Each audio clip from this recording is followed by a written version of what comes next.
면 야고보서 4장 7절에서 10절까지의 말씀을 우리가 한 목소리로 같이 읽도록 하겠습니다. 같이 읽습니다. 그런즉 너희는 하나님께 복종할지어다. 마귀를 대적하라. 그리하면 너희를 피하리라. 하나님을 가까이 하라. 그리하면 너희를 가까이 하시리라. 죄인들아 손을 깨끗이 하라. 두 마음을 품은 자들아 마음을 성결하게 하라. 슬퍼하며 애통하며 울지어다. 너희 웃음을 애통으로 너희 즐거움을 근심으로 바꿀지어다. 주 앞에서 낮추라. 그리하면 주께서 너희를 높이시리라. 아멘.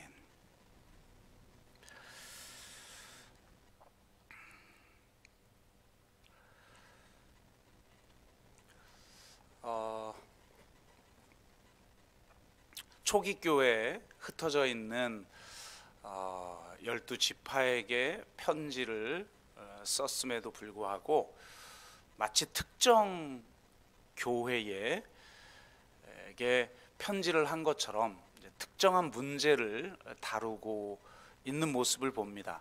그만큼 어느 특정한 교회뿐만 아니라 인간이 모인 곳이라면 반드시 발생하는 이 문제들이라는 것을 알 수가 있죠. 특히 야고보는 4장에서 시기와 다툼의 문제를 어떻게 해결할 것인지에 대해서 이야기를 해주고 있습니다. 이 시기와 다툼의 문제는 어떻게 보면 시대를 떠나 혹은 이 종교를 떠나서 인간에게 있는 보편적인 모습 같습니다. 3장에서 이미 말하고 있는 것처럼 시기와 다툼의 문제는 오직 위로부터 난 지혜를 통해서 해결이 가능하다라고 할 수가 있겠죠. 그리고 이 위로부터 난 지혜와 반대되는 지혜도 있는데 그 반대되는 지혜를 야고보는 이렇게 표현했다고 말씀드렸습니다. 세상적이요, 정욕적이요, 마귀적이다. 그러니까 세 가지 차원이 있다라는 겁니다. 이 세상의 지혜는, 그러니까 위로부터 난 지혜가 아닌 지혜라고 이렇게 표현을 하고 있죠. 그런 지혜는 세 가지 차원에서 작동한다는 겁니다. 세상적이고, 정욕적이고, 마귀적이다. 세상적이란 구조적인 악을 의미하죠. 그러니까 우리 바깥에서 우리를 통제하고 강제하는 보이지 않는 강력한 힘이 구조악이라고 할 수가 있습니다. 정욕적이란 내면적인 악을 의미합니다. 그러니까 우리 밖이 아니라 우리 안에서 우리를 통제하고 강제하는 보이지 않는 강력한 힘이 육의 힘이라고 할 수 있죠. 마귀적이란 영적인 힘을 말합니다. 우리 위에서 우리를 통제하고 강제하는 보이지 않는 강력한 힘이 바로 정사와 권세 그리고 하늘에 있는 악한 영들이죠. 그러니까 이 세 가지 차원이 서로 연합하여서 우리를 죄에 굴복하도록 만든다는 겁니다. 그러니까 우리는 이 세 가지 차원을 제대로 분별하고 어느 한 문제만이 아니라 통전적인 시각을 가지고 영적 싸움을 해야 하는 것이죠. 그러니까 그동안 진보적인 교회들은 이 세상과 싸웠습니다. 구조적인 악과 싸웠고, 복음주의적인 교회는 주로 내면적인 죄, 즉 정욕과 싸웠죠. 그리고 오순절적인 교회는 영적인 악한 힘과 세력과의 싸움, 즉 이 마귀적인 것과의 싸움을 주로 했습니다. 어떻게 보면 이 세 가지 영역에 특화된 교회들이 있었던 것 같아요. 하지만 지금 이 시대는 이 세 가지 차원을 통합적으로 사고하고 분별하면서 이 세 가지가 어떻게 서로 융합되고 혹은 연합하여서 우리를 무너뜨리려고 하는지를 제대로 알고 싸워야 할 것입니다. 선교적 교회는 이 세 가지 차원 모두에서 선한 싸움을 싸워야 합니다. 야고보는 이 시기와 다툼의 문제를 다루면서 바로 이 세 가지 차원에서 이 문제를 다루고 있음을 엿볼 수 있습니다. 그래서 오늘 이 세 가지 차원으로 이 시기와 다툼의 문제를 야고보처럼 접근하면서 야고보가 제시하고 있는 해법이 무엇인지를 한번 살펴봄을 통해서 우리의 삶 속에서 이 시기와 다툼을 넘어 진정으로 하나된 공동체를 이루고 우리가 정말 하나님 앞에서 진정한 그리스도인으로서 바로 서기를 주의 이름으로 축복합니다. 야고보는 가장 먼저 이 정욕적 차원을 다룹니다. 왜냐하면 이것이 인간 실존에서 가장 근본적이기 때문이에요. 1, 2절에서 이렇게 말해요. 너희 중에 싸움이 어디서부터 다툼이 어디서부터 나느냐? 너희 지체 중에서 싸우는 정욕으로부터 나는 것이 아니냐. 그러니까 시기와 다툼에 문제가 있는데 그 문제는 정욕으로부터 발생하는 거라는 거예요. 너희는 욕심을 내어도 얻지 못하여 살인하며 시기하여도 능히 취하지 못함으로 다투고 싸우는도다. 이렇게 말합니다. 이 정욕이라고 하는 것은 철저히 이기적이고 자기중심적인 욕망을 말하죠. 흔히 탐욕이라고도 말을 하는데요. 이 욕망이야말로 하와로 하여금 선악을 알게 하는 나무의 열매를 따먹게 만들었죠.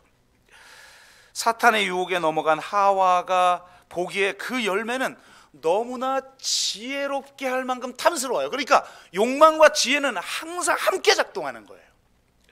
그래서 지혜는 세상적이고 정욕적이고 마귀적이다 이렇게 말하는 거죠. 가장 중요한 싸움이 결국 지혜의 싸움이고 말씀의 싸움이에요. 말의 싸움. 그러니까 그 탐욕을 만족시킬 만한 지혜라는 게 그럼 결국은 뭐냐? 하나님처럼 될 만한 힘을 갖게 만드는 지식이라는 거예요. 그래서 야고보의 말에 의하면 세상적이고 정욕적이고 마귀적인 그런 지혜죠. 그러니까 이 지혜를 얻기 위해서 결국은 따먹지 말라는 선악을 알게 하는 나무의 열매를 따먹어 버립니다. 바로 이 정욕이 죄를 낳고 죄가 장성하여 사망을 낳는 것이죠. 하와는 이 열매를 따먹었고 낙원을 잃어버렸습니다. 낙원을 잃은 존재들의 열매는 어떤 것인가요? 바로 시기와 다툼입니다. 형 가인이 동생 아벨을 시기하여 쳐 죽여버립니다. 아니, 외부에 있는 적도 아니에요. 동생이에요. 그런데도 죽여버려요. 그러니까 바로 이 정욕은 시기와 다툼을 만들어낸다는 것을 성경은 우리에게 보여주고 있는 것이죠. 그러니 이 세상이 시기와 다툼으로 가득한 세상이 되어버렸는데 그걸 어떻게 해결해야 되느냐? 더 근본적으로 돌아가서 이 정욕의 문제를 다뤄야 된다는 거예요. 최근에 제가 좀 시사성 있는 얘기로 접근을 한번 해보면, 제가 최근에 이 넷플릭스였나요? 갑자기 넷플릭스에서 이 소셜 딜레마라고 하는 다큐멘터리 영화를 봤어요. 혹시 보신 분? 최근 나온 거라 못 보신 분이 많을 거예요. 그리고 이제 아직 넷플릭스나 이런 거는 보지 않으시는 분들도 있기 때문에, 저도 우리 아이들이 있기 때문에 이제 함께 본 거죠. 그래서 가족들이 다 같이 봤는데, 굉장히 중요한 문제를 다뤄요. 우리가 이제 아예 그냥 아이들은 거의 중독되다시피 했고 우리들도 이제 그것 없이는 거의 생활이 불가능한, 지금 이 온라인 예배도 그런 걸 통해서 유튜브나 그죠? 밴드나 이런 것들을 통해서 지금 보고 있지 않습니까? 이런 이 소셜 네트워크의 문제점, 그러면서 지금 사회가 감시 자본주의가 되고 있다, 이런 걸 문제 제기한 영화예요. 이 영화에 나온 사람들이 무슨 학자라든지 무슨 운동가라든지 그런 게 아니에요. 전부 페이스북, 구글, 아마존, 뭐 유튜브, 또 뭐가 있죠? 유명한 뭐 인스타, 뭐 이런 데에서 중역을 하던 사람들, 실제로 뭐 페이스북에 예를 들어 좋아요라는 버튼을 만든 사람, 제작자들, 엔지니어들, 이런 사람들이 자기들은 세상을 좋게 하려고 만들었는데 만들고 보니까 엄청난 문제를 가지고 있음을 발견하고 뛰쳐나와서 이 운동을 펼치고 있는 거예요. 그러니까 이 소위 말해서 소셜 플랫폼이라는 것이 소셜 플랫폼이라는 것이 여러 이제 문제를 만들어내고 있다, 이렇게 지적하는데요. 뭐 이 영화를 제가 다 소개할 수는 없고 이 영화의 가장 유명한 문장은 이거예요. 상품의 대가를 치르지 않고 있다면 네가 바로 상품이다. 왜 우리 그런 말 많이 하잖아요. 주변에 돌아볼 때 호구가 없으면 네가 바로 호구다. 뭐 이런 말이 있잖아요. 그런 거죠. 우리가 지금 공짜로 쓰고 있어요. 돈 내나요? 유튜브? 공짜로 쓰잖아요. 다 뭐 밴드 돈 내고 쓰나요? 어떻게 얼마나 좋아요. 공짜로 쓰는 세상이 있다니. 세상에 공짜란 없다. 돌아볼 때 내가 대가를 지불하고 있지 않다면 내가 바로 상품이라는 거예요. 그게 왜 그런가를 기가 막히게 분석을 해놔요. 제가 그 다큐멘터리를 보자마자 제 핸드폰에 있는 알람 기능들을, 소셜 네트워크의 알람 기능들을 다 꺼버렸어요. 그러니까 확실히 잘 안 봐요. 저 밴드도 어제 3일 만에 봐가지고 올라온 글을 뒤늦게 보기도 하고 막 이랬는데요.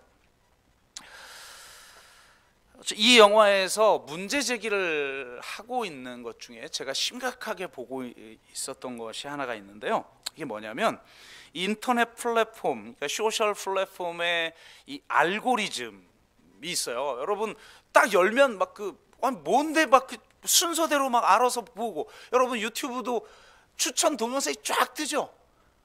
제가 헬스장 딱 끊고 나서 검색을 좀 해봤거든요. 혼자 운동을 하려면 돈 내고 PT 받기는 돈이 드니까.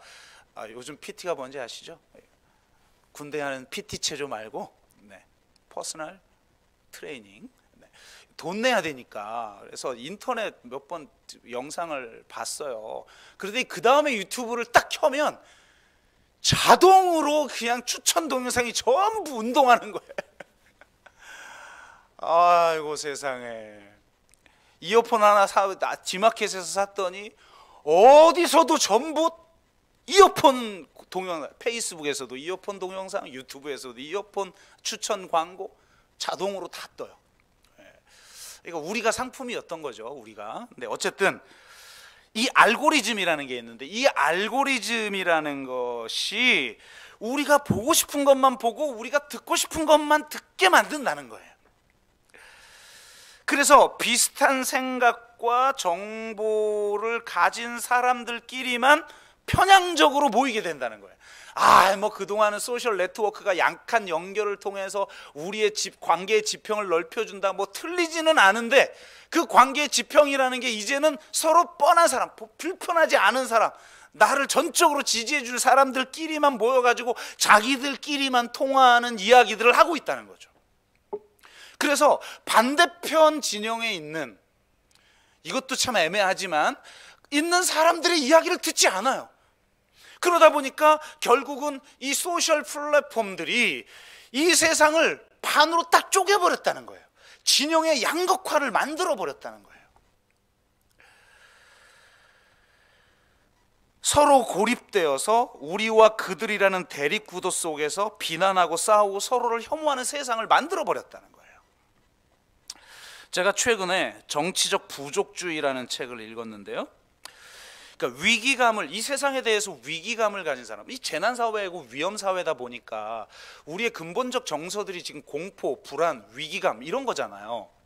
그러니까 이런 위기감을 느끼는 집단은 인간이 가지고 있는 본능 중에 가장 강력한 본능인 이 집단 본능 때문에 부족주의로 후퇴하여, 그러니까 내가 속한 부족, 그게 절대적인 것이 돼버리는 거죠. 그래서 이 부족 바깥에 있는 건 다 적이 돼버리는 거예요. 그러니까 이 정치적 부족주의로 후퇴하여서 자기들끼리 똘똘 뭉치고 더 폐쇄적이고 방어적이고 징벌적이고 공격적이 되어버리는 거예요. 그래서 모든 것을 우리 대 그들의 관점에서 본다는 거예요. 이것이 이 정치적 부족주의, 이 예일대 교수가 쓴 책인데요, 굉장히 지금 현 시대의 모습을 정확하게 지적하고 있는 것으로 보여요. 근데 이 소셜 플랫폼이야말로 이러한 정치적 부족주의를 부추기는 가장 강력한 도구라는 겁니다. 이러한 정치적 부족주의가 민주주의를 지금 무너뜨리고 있다. 미 대선을 봐도 알 수가 있죠. 이거 진짜 상상을 초월하는 일들이 일어나고 있어요. 무슨 저기 제3세계에서 일어나고 있는 게 아니에요. 세계 최고의 강력한 제국이라고 하는 미국에서 벌어지고 있는 거예요. 선거 운동 중에도 서로를 악마화하면서 운동 중에도 싸우죠. 충돌하죠. 선거 결과를 불복하는 일이 일어납니다. 심지어는 선거 결과를 승인하려는 의회에 난입하는 사상 초유의 일이 발생을 하고 있어요. 미 의사당이 외부의 침입을 받은 것은 미국이 영국과 벌였던, 독립하고 나서 영국과 벌였던 1812년 1812 전쟁이라는 게 있어요. 이 전쟁 당시인 1814년 수도 워싱턴이 함락돼서 백악관과 의사당이 불탄 지 207년 만에 처음 있는 일이라는 거예요. 그러니까 이게 지금 상상을 초월하는 일이 일어나고 있는 거예요. 오죽하면 지금 대통령 취임식 날 폭동이 일어날까 봐 워싱턴에 경찰이 아니고 군인을 2만 명을 지금 배치해 놓고 있단 말이에요. 이게 지금 무슨 제3세계에서 일어나는 게 아니에요. 그런데 이 진영의 양극화의 문제는 여기서 머물지 않아요. 이 작년에 제가 탈진실 혹은 포스트 트루스 관련 책들을 좀 읽은 기억이 있는데요.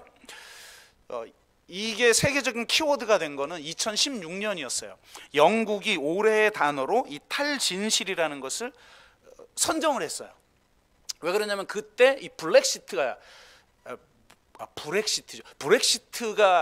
있었던 해 아닙니까? 근데 여러분, 브렉시트를 지지하는 그룹들이 있죠. 이 그룹들이 수백 대의 버스에 문구를 적었어요. 근데 이 문구가 수백 대의 버스를 전국을 도는 거예요. 근데 거기에 있는 정보가 거짓이에요.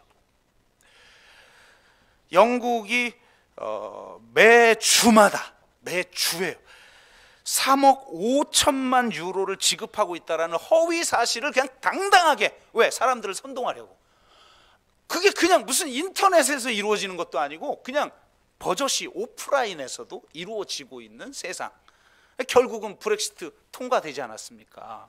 물론 지금은 재조정됐지만, 그러니까 이 허위 사실이라 할지라도 자신의 의견을 관철시키기 위해서, 이것도 세계 최고의 민주주의 국가라는 영국에서 벌어지고 있는 거예요. 근데 이게 한국에도 상륙을 한 거죠. 2019년에 핵심적인 그 해 키워드가 바로 이 탈진실, 포스트 트루스가 돼서 제가 작년에 이와 관련된 글들을 좀 읽어보게 되었는데요. 뭐 가장 유명한 책 중에 하나가 리 맥킨타이어의 포스트 트루스라는 책인데요. 이 진영의 양극화에는 인지 평양이 작동하고 있는 거라는 거예요. 그러면서 자신들의 집단 정체성과 분노와 혐오를 정당화하기 위해서는 그 정당화하기 위한 정보가 사실이 아니어도 아무 상관이 없게 되어버렸다는 거예요.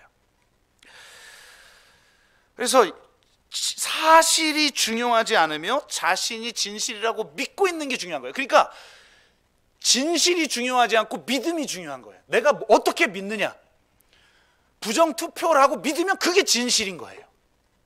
그러니까 이게 아주 이상한 세상이 되어버린 거죠. 그런데 그러니까 진실 따위는 중요하지 않다, 이게 핵심 키워드예요. 맥킨타이어는 바로 이 소셜 미디어야말로 가짜 뉴스를 범람케 하는 주범이다 라고 분석을 합니다. 실제로 진실에 관련된 지식보다 가짜 뉴스가 6배 빨리 회전한다고 그래요. 유통된다고 그래요. 그러니 그리고 그걸 검증할 여력도 없어요, 사람들은. 그리고 검증도 하지 않아요.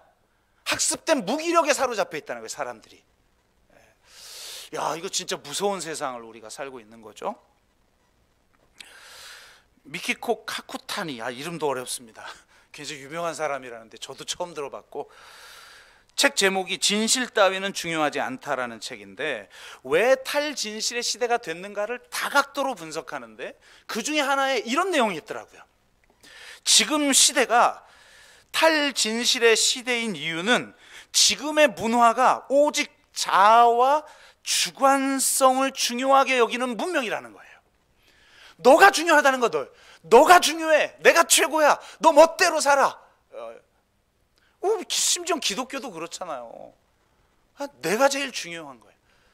그런데 여러분, 이게 무서운 거예요. 내가 제일 중요한 개인주의가, 이 나르시시즘의 문화가 전체주의를 만드는 거예요. 한나 아렌트가 전체주의를 분석한 책에 보면 무슨 공산주의냐 사회주의냐 나치즘이냐 이게 전체주의를 만드는 게 아니라 가장 중요한 거, 가짜와 진짜의 차이가 사라질 때 전체주의가 가능해진다는 거예요. 사람들은 이 나르시시즘 문화이기 때문에 오직 자기 보호와 생존의 윤리만이 중요해졌고, 각 개인들은 오직 자기 몰두와 자기 만족과 관심에 대한 갈망만을 추구하게 되었다는 거예요. 우리도 그렇지 않습니까? 심지어 우리 그리스도인도 그렇지 않나요? 그런데 이러한 이기적 욕망들이 정당화되고 조장되자 주관성에 반대되는 객관성이 사라져버리기 시작했다는 거예요. 그리고 사실보다 느낌이 중요해졌고 진실보다는 개인적 욕망 충족이 중요해졌다는 거예요. 그러니까 왜 부족주의에 빠지느냐? 그 부족이야말로 나의 욕망을 만족시키고 있기 때문에. 무서운 이야기죠. 그러니까 욕망을 충족시켜 주기만 한다면 진실 따위는 중요하지 않게 되어버렸다는 거예요. 자신의 욕망을 충족시키기 위해 시기와 다툼을 서슴지 않아요. 그러니까 인간이 자기를 사랑하고 돈을 사랑하는 이 나르시시즘 문화가 만들어지고 나면 결국 발생하는 게 뭐냐? 시기와 다툼. 이게 성경이 기가 막힌 거죠. 이런 학자들이 어렵게 써놔야 봤자 성경 한 구절에 다 들어가 있어요. 기가 막히지 않아요, 야고보가? 시기와 다툼이 어디서 나는지를 알아? 너희의 정욕으로부터 나는 거야. 그래서 이 정욕의 문제를 정면으로 건드려요, 야고보는.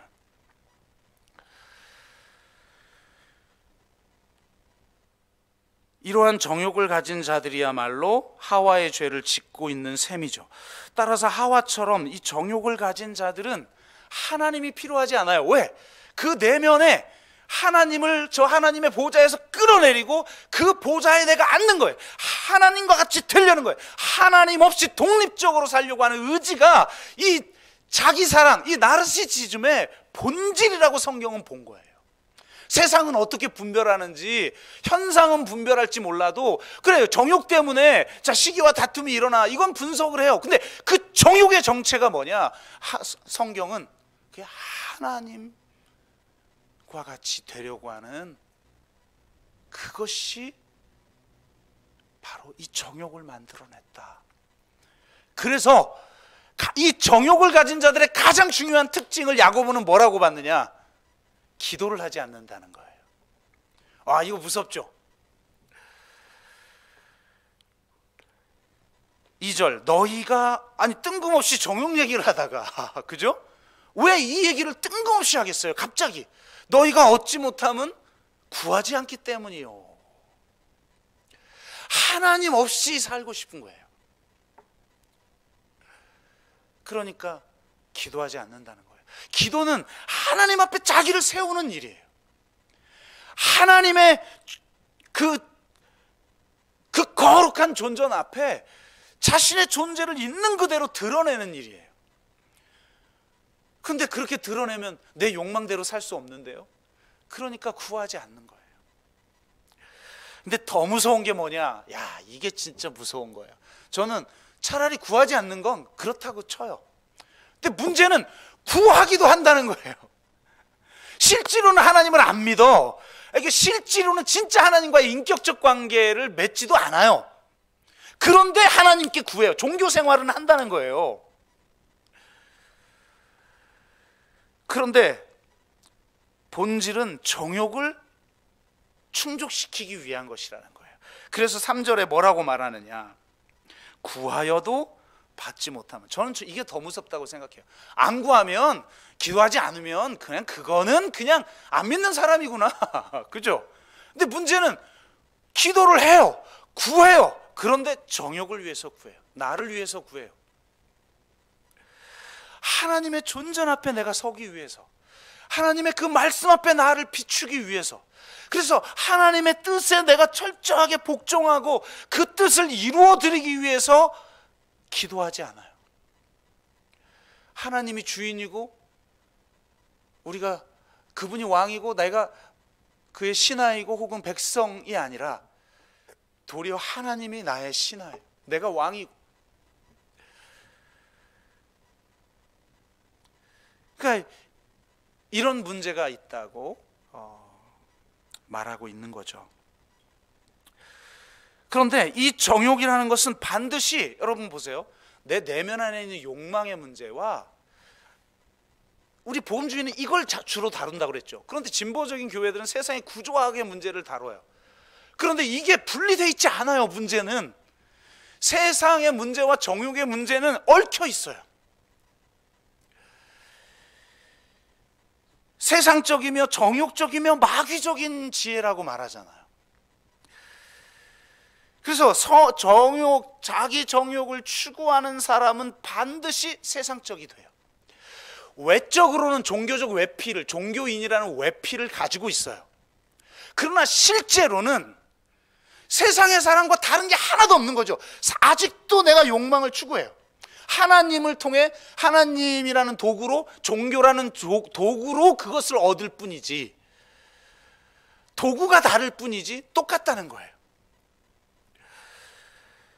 그래서 야고보는 바로 이 정욕의 문제를 다루자마자 4절에서 이렇게 얘기합니다. 가늠한 여인들아. 그러니까 세상과 버탄, 이런 존재를 이렇게 표현하죠. 구약적인 용법이에요. 세상과 벗된 것이 하나님과 원수됨을 알지 못하느냐? 그런즉 누구든지 세상과 벗이 되고자 하는 자는 스스로 하나님과 원수가 되는 것이니라. 세상이 좋아요.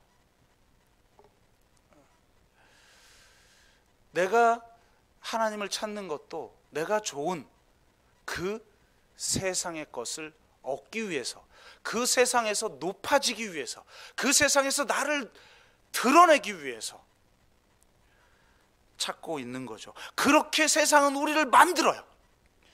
교묘한 이 지혜는요, 말 그대로 지혜예요. 그런 줄 몰라요. 이게 세상적이고 이게 정욕적이고 이게 마귀적인 것인지를 분별하는 게 너무 어려워요. 제가 이렇게 성도님들하고 대화해 보면 너무 세속적인데 자기는 경건하다고 생각해요. 그래서 계속 세속적인 얘기를 해. 세속적인 걸 모르니까. 자신은 이게 경건하다고 생각하고 나에게 이야기하는데 어떻게 이렇게 세속적일 수 있지?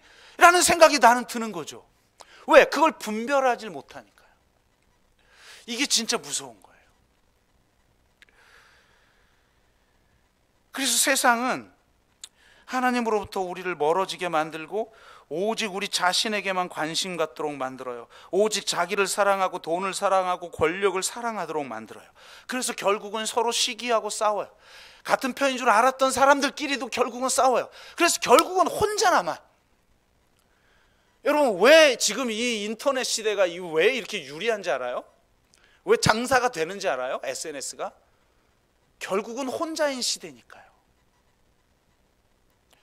그래서 믿을 건 가족밖에 없어서 가족을 소중히 여기는데도 가족끼리도 맨날 싸우는데 그러니까 이제 믿을 건 아무것도 없어요. 나 혼자 사는 거예요. 이 무서운 세상이죠. 나홀로 세상. 나홀로 지변인가요? 그렇게 돼버린 거예요.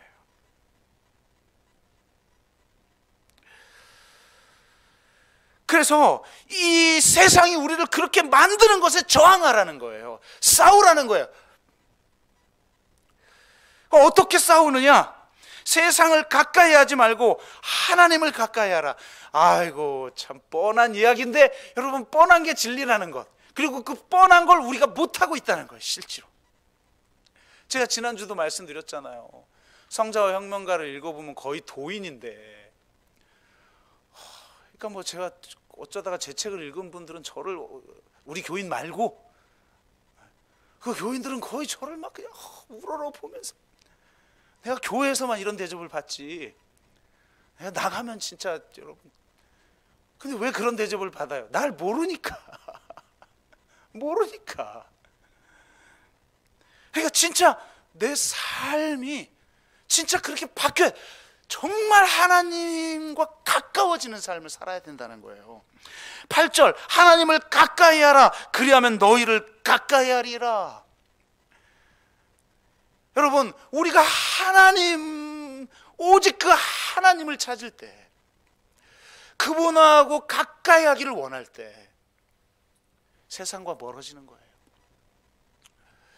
그리고 세상과 멀어질 때, 이건 세상적 가치를 말하는 거죠. 우린 세상 한가운데 사는데요. 이 세상, 우리의 정욕을 부추기는 바로 그 세상의 힘, 강력한 힘이죠. 그리고 그 세상에는 지혜가 있어서 그것이 세상적이고 정욕적이고 마귀적인지를 알지 못하면서 우리를 물드는, 우리를 유혹하는 바로 그 힘을 가진 세상, 그 세상과 멀어지려는 피나는 영적 싸움, 이걸 싸우지 않는 한 우리가 하나님과 가까이 할 수가 없어요. 우리가 하나님과 가까이 하려 할 때 세상과 멀어지게 되고, 세상과 멀어질 때 하나님과 가까워지는 거죠. 우리가 하나님과 가까워진다는 것은 하나님이 그동안 멀리 있었다는 걸 말하는 게 아니에요. 하나님은 항상 우리와 함께 계시는 줄로 믿습니다. 하나님이 계시지 않는 것 같은 그 무신성의 한 자리에도 하나님은 계신다는 걸 보여준 것이 십자가죠. 나의 하나님 어찌하여 나를 버리셨나이까라고 외칠 수밖에 없는 바로 그 자리까지 하나님이 내려오셨다는 걸 보여주잖아요. 왜? 우리를 사랑하시기 때문에. 우리를 사랑하셔서 십자가의 자리까지 내려가신 그 사랑을 우리에게 알게 하시려고 지금도 나와 함께 계시고 내 가까이에 계시는데, 우리가 그분을 찾지 않아서 보질 못하는 거예요.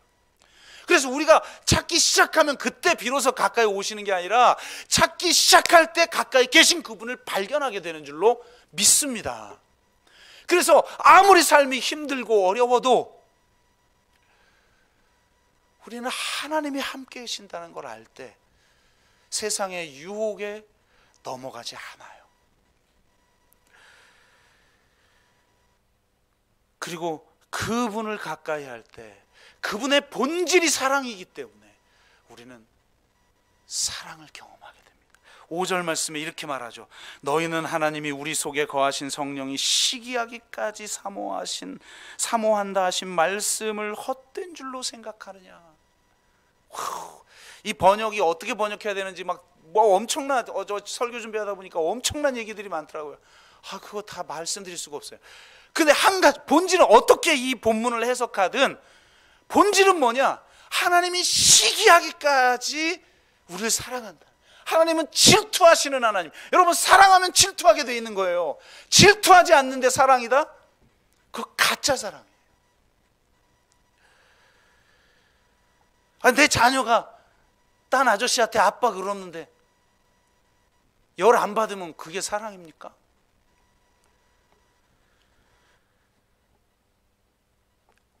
시기하기까지 우리를 사랑하는 줄로 믿습니다. 그렇게 내가 사랑스러운 존재이고 그렇게 내가 존귀한 존재라는 것을 내가 경험해 봐야 돼요. 이거는 말로 되는 게 아니에요. 그 말씀이 내 말씀이 되어지는 역사. 그럴 때만이, 그 힘만이 정욕을 이기게 하는 줄로 믿습니다.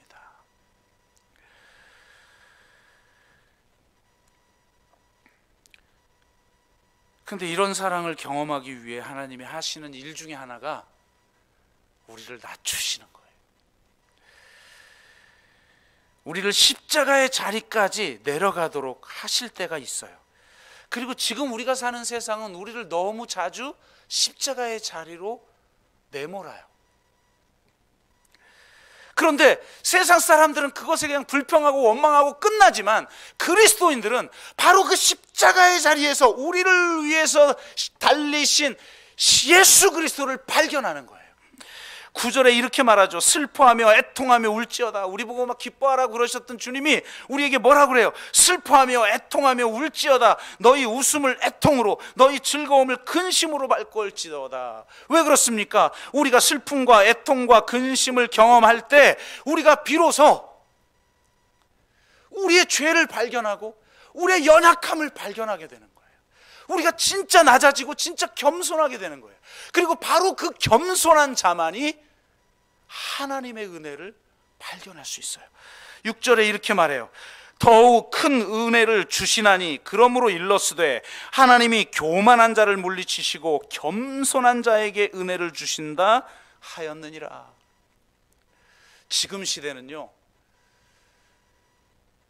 양극으로 나눠요. 내면 깊숙한 곳에는 자기 사랑하지 못하는 자기 비하가, 자기 열등의식이 존재해요. 그래서 소셜 그 딜레마에도 그 내용이 나와요. 지금 소위 말하는 포노 사피엔스, 아예 그 핸드폰을 들고 태어난 아이들, 지금의 10대 아이들의 자살률이 증폭해요. 그 증폭률이 언제부터 발생하느냐? 스마트폰이 발명된 해부터. 무서운 이야기예요. 그도 그렇죠. 스마트폰 켜기만 하면 잘난 이야기만 나오는데 멋있는 사람들은 나를 보면 한심하고, 저도 스크린 타임이 주니까 얼마나 행복하든지, 스트레스 받는 거 안 봐도 되고. 그래서 하나님이 겸손한 자에게 은혜를 주신다 하였느니라.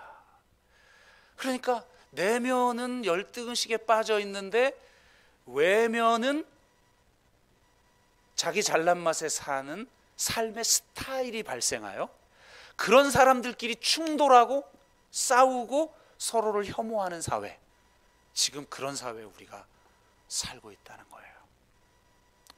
그래서 하나님이 우리를 낮추신다는 거예요. 그래서 10절에 뭐라고 말해요? 주 앞에서 낮추라. 그리하면 주께서 너희를 높이시리라. 아멘. 제가 가장 좋아하는 예화여서 다시 한번 말씀을 드리면, 이 안토니 블룸이라고 하는, 그러니까 그 정교회가 있죠. 동방정교가 있죠. 동방정교회 수장인 분이 있어요.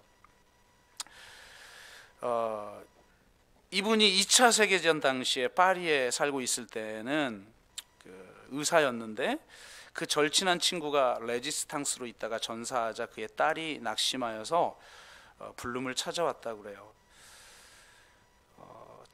그런데 그 당시 진찰실 책상 위에 성경이 놓여 있는 걸 보면서 이 딸이 비웃더래요.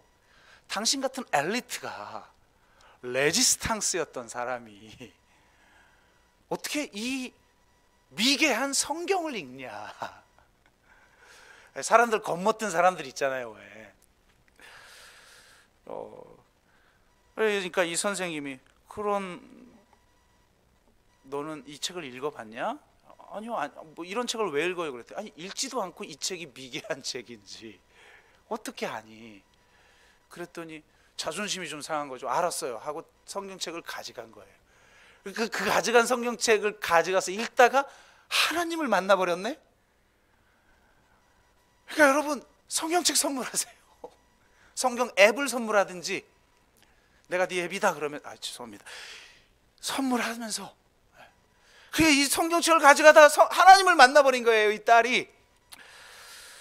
그런데 안타깝게도 불치의 병이 걸립니다. 그녀도 결혼을 했고 이 안토니 블룸도 이제 신부가 된 거죠. 러시아 정교회 신부가 된 이후 불치의 병이 걸려요.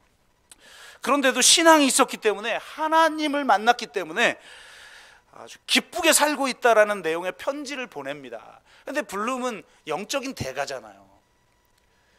이 겉멋든 걸 알죠. 그러니까 이렇게 답장을 보냅니다. 곧 마음의 어둠이 고통과 함께 올 터이니 어떤 일이 닥치더라도 믿음 속에서 기도하며 살아야 한다. 아니나 다를까 얼마 후 답장이 옵니다. 신부님 말씀이 옳습니다. 저의 병은 더욱 악화되었고 하나님은 저를 버리시고 남편도 저를 버리고 떠나버렸습니다. 저는 지금 아주 큰 고통 속에 홀로 버려져 있습니다. 그때 블룸 신부님이 이런 답장을 보냅니다. 이제 너는 겸손을 배워야 한다. 겸손, 휴물리타스라고 하는 라틴어예요. 휴물리타스라는 단어는 본래 라틴어 땅, 휴무스, 땅이 휴무스예요. 아담, 여러분, 이라는 말이, 사람이라는 말이 그 아담이 땅이라는 말, 흙이라는 뜻이잖아요. 헬라어로. 똑같은 거죠. 휴무스에서 나왔으니 겸손이란 곧 땅과 같이 되는 것이다. 땅은 이 세상의 모든 사물 중에 맨 아래에 있다. 더 이상 내려갈 수 없을 만큼 모든 것 아래에 있다. 세상의 모든 사람을 땅을 딛고 살지만 땅의 고마움을 모르지. 그뿐 아니라 땅에다 모든 더러운 것, 썩은 것을 다 버린다. 하지만 땅은 자신을 열고 그 모든 것을 받아들인다. 동시에 하늘을 향해 열려 있기 때문에 하늘에서 내리는 비와 빛을 받아 그 썩은 데서 생명이 움트고 거기 뿌려진 씨에서 생명을 낳고 있다. 너는 이 겸손을 배워라. 그리하여 내가 겪은 모든 것, 병고, 고독, 절망까지 다 받아들일 줄 아는 사람이 되어라. 그러면서 바로 빌립보서에 있는 예수님의 겸손에 대한 성경 구절을 보내줍니다. 가장 높은 자리, 하나님과 동등되는 자리, 그 자리를 버리시고 자기를 비워 종의 형체를 입고 이 땅에 십자가의 자리, 가장 밑바닥의 자리죠. 그 밑바닥까지 내려오신 예수님의 그 겸손을 배워라.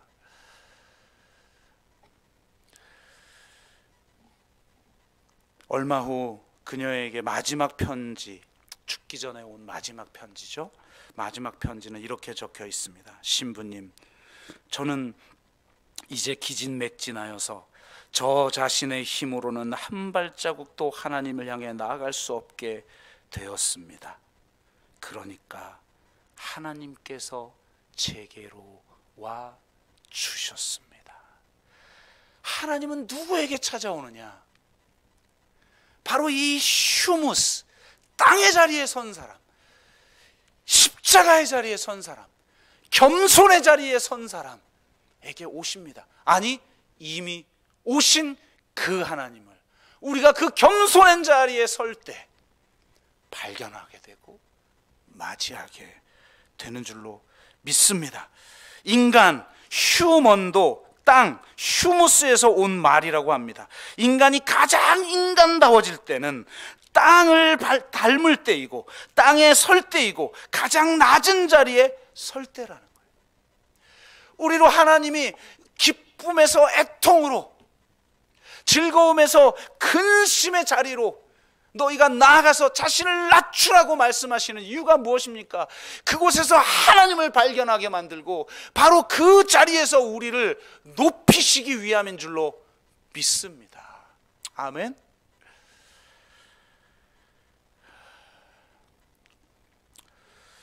세 번째 건 못하겠네요. 마귀적인 건데요.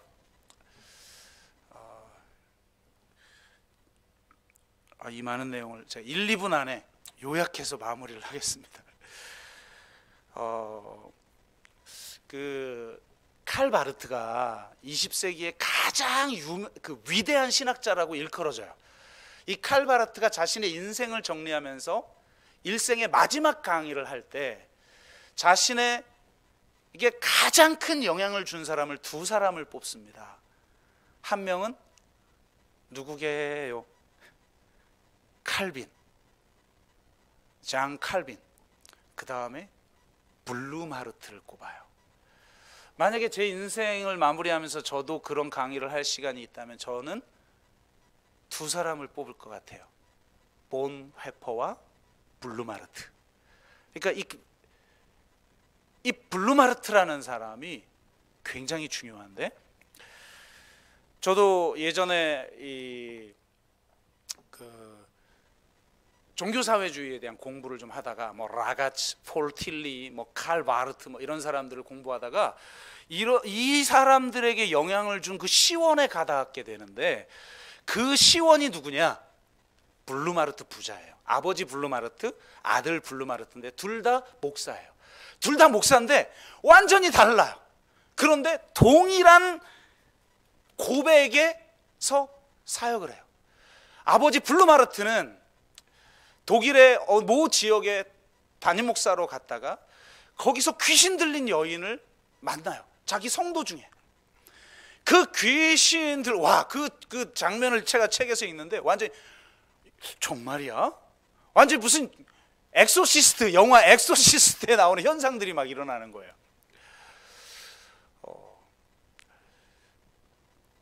그런데 이런 걸 한 번도 해보지 않은 사람이 씨름하다가 자기도 모르게 이 여인을 괴롭히는 너 이 사단 마귀의 쫄개들아.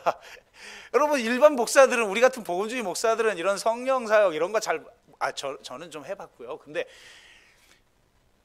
모르잖아요, 잘. 저도 군목을 할 때 이거 몰랐다가 교인 중에 맨날 귀신 나타난다는 분 때문에 영적 전쟁을 경험하게 된 거예요. 그 다음부터 제가 이 성령 사역을 하게 된 거죠. 근데 똑같은 경험을 한 거예요. 이 블룸하르트가 예수 이름, 사망 권세를 이기신 예수의 이름으로 내가 너를, 그러니까 성경을 읽고 막 그 얼떨결에 배운 걸 그냥 자기도 모르게 한 거예요. 너 꺼져!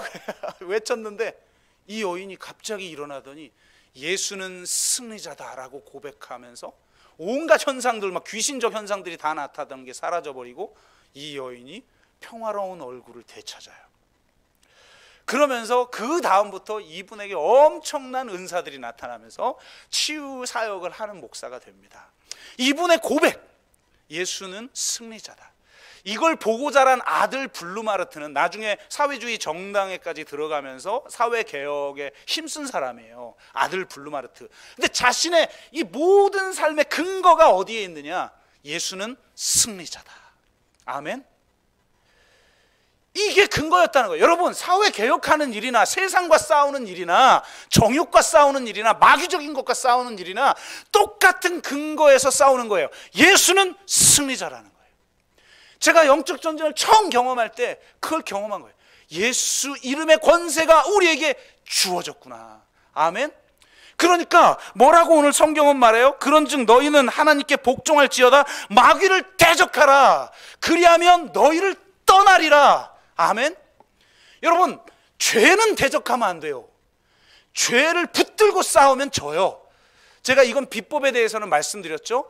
죄는 붙들고 싸움에 피 흘리기까지 죄와 싸우는 건 죄의 자세를 말하는 거지 죄의 방법을 말하는 게 아니에요. 죄를 이기려면 죄를 붙들고 싸우면 안 되고 성령의 소욕으로 이겨야 되는 거예요. 그런데 마귀는 대적해야 돼요. 사람들은 거꾸로 해. 죄는 붙들고 싸우다 맨날 지고 답안 나오고 죄를 더 강하게 만들고 더 중독되고, 그래 놓고 사단은 내가 한없이 작은 것 같죠? 아무래도 믿음도 없는 것 같죠? 내가 별 볼 일 없는 자인 것 같죠? 그러니까 사단은 대적하지 못해요. 아니에요. 성경은 대적하라. 그리하면 너희를 떠나리라. 여러분에겐 그런 권세가 있는 줄로 믿습니다. 예수님은 승리자예요. 승리자이신 예수 그리스도의 그 권세가 우리에게 주어진 거예요. 절대로 마귀에게 굴복하는 자 되지 마세요. 여러분은 이미 승리를 가진 자인 줄로 믿습니다. 1, 2분 만에 지금 정리됐나요? 좀 넘은 것 같기도 하고. 어쨌든 여러분, 예수님은 승리자이심을 믿고 세상과 싸우시고 우리의 정욕과 싸우시고 이 마귀적인 것들, 악한 세력들과 싸우시고, 그래서 위로부터 난 지혜로 여러분 승리하시고 하나님의 은혜와 그 십자가의 사랑으로 여러분 자신을 사랑하시고 세상의 유혹에서 이기시고 정욕에 놀아나지 마시고 예수님은 승리자라는 그 믿음의 고백과 승리자이신 예수 그리스도의 그 이름의 권세가 우리에게 주어졌음을 믿고 능히 승리하며 살아가는 저와 여러분 되시기를 주의 이름으로 축복합니다. 기도합니다. 하나님 감사합니다.